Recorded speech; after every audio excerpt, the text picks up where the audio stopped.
Well, great news. Starlink is now available to everyone for free. Oh, it's going to be very soon. Well done, Elon Musk. You are the saviour of the world. However, what's going to happen after Musk? Who's going to get their hands on it? I don't think it's going to end well. I keep saying this at the end of everything that I say. But it's fine at the moment. Musk, all power to you, mate. Well done. It sounds fantastic. Imagine that in the hands of some deranged lunatic like Gavin Newsom, who's clearly just a threat to uh, humanity, let alone democracy, as are most of the Democrats and the Labour Party here in the UK. You wouldn't think I was in the UK looking at that, but I like America. What the hell? I like the UK as well. But ironically, if I put a British flag there, I'll be classed as far right. So they'll probably come round and arrest me because I played my tambourine badly like 20 years ago in a band or something. That's all it takes now in the UK because we have gone full Gulag GB. But that's another argument.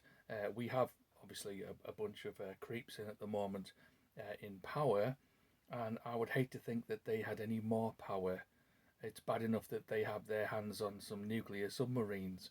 I can only imagine that they would, if it was possible, I would imagine they would literally attempt to nuke every far right person, which is everyone right of Lenin at this point in GB, to pieces.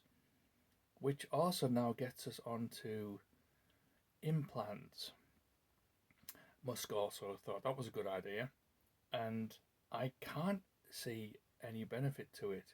I mean, on his Starlink, he's saying, "Well, you might get lost, and then you'll be able to be found. If you're dying and you've got no money on your phone, well, you can phone for some help. But in England, you always can. You've always got emergency. Even when you have nothing, you can still phone emergency services on your phone. So I find that a bit strange. But you know, I get the point.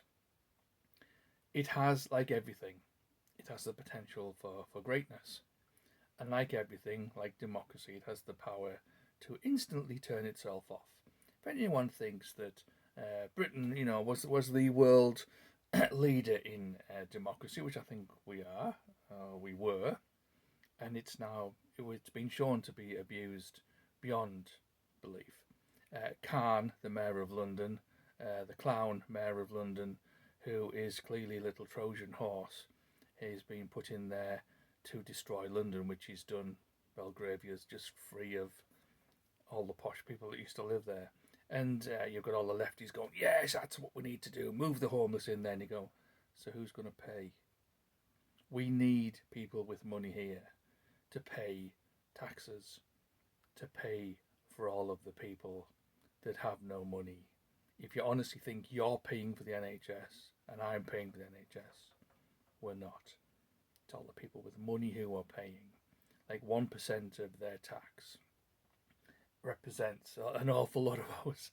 I'll give you an example of that. I once went to a talk back in, I think it was 1980, and it was a talk by this guy who he when he'd finished his talk with the guy from Sony, their profits went up by I think 0.5%, which was billions. That's what the difference is.